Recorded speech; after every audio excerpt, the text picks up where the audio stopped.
Onde não há religião familiar, não há religião. Dizem os experientes e sábios cidadãos que os alicerces de bons governos civis são estabelecidos nas famílias.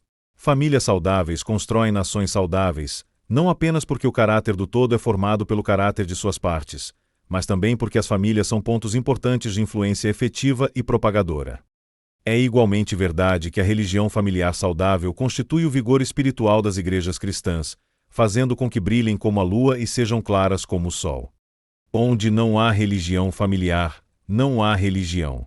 Por isso, Deus insiste tão fervorosamente na consagração do lar e na santificação das relações de pais e filhos em seu serviço. A religião familiar implica que os pais se entreguem a si mesmos e a seus filhos a Deus, que adotem os princípios da verdadeira religião como sua regra de governo, disciplina e instrução, que afastem seus filhos dos prazeres ímpios do mundo, que eduquem e orientem suas famílias no cuidado e admoestação do Senhor. Para todas essas questões, a oração em família mantém uma relação vital. Ela é a alma e a vida de toda religião familiar. Neste vídeo, propõe-se sugerir algumas considerações ilustrativas de sua importância. 1. Ela apresenta diariamente às mentes de seus filhos aquele grande, santo e onisciente ser, que os criou e a quem prestarão contas. Ela lhes coloca solenemente diante de Cristo, da eternidade, do juízo, do céu e do inferno. Ela traz o poder das sanções eternas sobre eles e, assim, sustenta o governo dos pais por meio do governo de Deus. 2. Ela promove a ordem familiar. Isso é de imensa importância tanto para a saúde física quanto para a saúde moral de todos os membros de uma família. As devoções familiares, fielmente mantidas, exigem e garantem a presença conjunta de toda a família, de manhã e à noite, em horários adequados e regulares, e assim impedem a entrada da dispersão entre as crianças nos pontos mais vulneráveis. Uma família na qual as devoções matinais e noturnas são mantidas corretamente é quase certamente uma família bem governada e bem regulada. 3. A oração em família tende a tornar os afetos domésticos canais de uma influência religiosa direta e poderosa. É a sábia economia de Deus não descartar os afetos domésticos ou qualquer um dos instintos puramente naturais, mas empregá-los todos em seu serviço. Não há afetos sociais mais fortes e eficazes do que os dos pais um pelo outro e pelos filhos, e os dos filhos uns pelos outros e pelos pais. Agora, todos esses afetos são colocados a serviço da religião nas devoções familiares.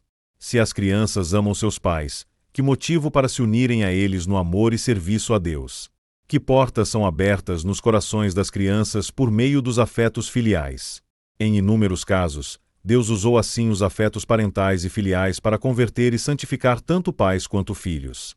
O que começa com o simples despertar dos afetos domésticos termina com a ressurreição da alma para uma vida nova e santa.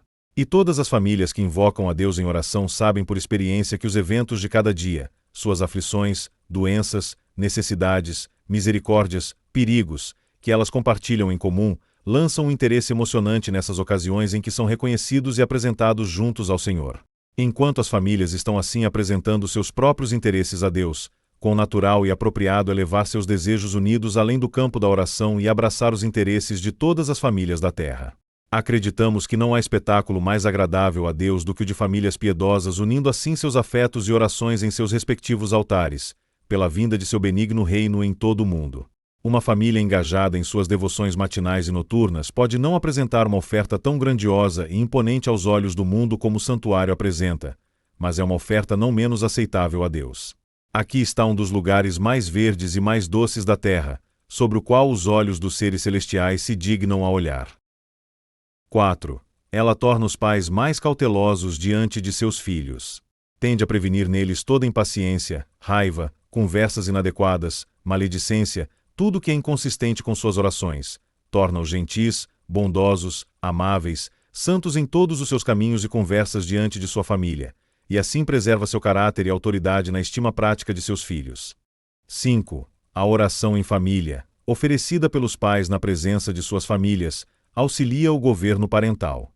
Um governo dos pais justo é de importância infinita para as crianças, tanto em relação ao seu bem-estar temporal quanto eterno. A oração em família auxilia o governo dos pais de várias maneiras. Primeiro, pelos seus efeitos diretos nos sentimentos das crianças em relação a eles. As crianças respeitam e reverenciam mais seus pais ao vê-los terem um convívio diário com Deus. A autoridade parental se reveste, assim, de autoridade divina. As crianças aprendem a obedecer a seus pais no Senhor.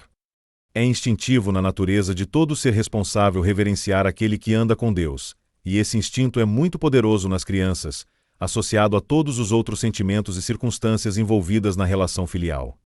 6. A oração em família aumenta o amor cristão entre os seus membros. Não apenas faz com que os pais e filhos se amem mais, mas também com um afeto mais cristão. Eles aprendem a amar uns aos outros não apenas por sustentarem relações carinhosas entre si, mas também por sustentarem relações mais elevadas e carinhosas, em sua capacidade social, com Deus. Raramente você encontra quaisquer alienações, contendas ou brigas entre os membros de uma família que mantém uma vida devocional. Quando a oração começa, essas coisas cessam, elas não podem coexistir. As devoções matinais e noturnas de uma família, se forem como devem ser, funcionam como óleo na maquinaria doméstica, evitando atritos e fazendo com que cada roda gire com maior rapidez, ordem e beleza. Portanto, a oração em família tem um efeito muito importante sobre as disposições das crianças, umas em relação às outras e em relação aos pais, tendendo profundamente a enraizar esses sentimentos de amor cristão santificado, que crescem com seu crescimento e os acompanham em todas as suas peregrinações pela vida, até o túmulo e até o céu. 7. As devoções familiares, sustentadas corretamente pelos pais, são meios muito eficazes de infundir a oração nas mentes de seus filhos. A quantidade de instrução prática em relação à oração, assim comunicada pelos pais às suas famílias, é muito grande e valiosa. Os pais que oram todas as manhãs e noites com sua família, oferecem com ela 730 orações, em um único ano, abrangendo confissões, agradecimentos, petições, em uma grande variedade de circunstâncias. Desde a idade de 5 anos, quando as crianças certamente começam a aprender, até a idade de 20 anos, quando supomos que em média deixam o lar dos pais, um período de 15 anos, os pais fiéis, na taxa mencionada, conduzem seus filhos ao trono da graça 10.950 vezes. As orações dos pais causam uma profunda impressão nas mentes de seus filhos, e lá, pela graça divina, permanecem e têm efeito ao longo da vida. Os pais vivem e oram nos corações de sua descendência, mesmo depois de terem ido descansar. As crianças podem parecer, por um tempo, não ter recebido nenhum benefício das milhares de orações dos pais, oferecidas em sua audição, mas em tempos de aflição, perigo e sofrimento, elas reviverão em seus pensamentos. Muitas vezes, pela graça de Deus, elas enraizarão e brotarão em seus corações, e as orações que nos anos passados abençoaram os pais ainda viverão para abençoar seus filhos. Pais, se vocês desejam aproveitar alguns dos meios mais eficazes de terem famílias piedosas e felizes, se desejam confortar seus momentos de morte e separação, com a expectativa de que seus filhos andem no temor de Deus, se desejam olhar e contemplar as famílias que surgirem de vocês, enviando incenso e uma doce oferenda ao céu, devem erguer o altar da devoção familiar e oferecer fielmente sobre ele o sacrifício matinal e noturno a Deus.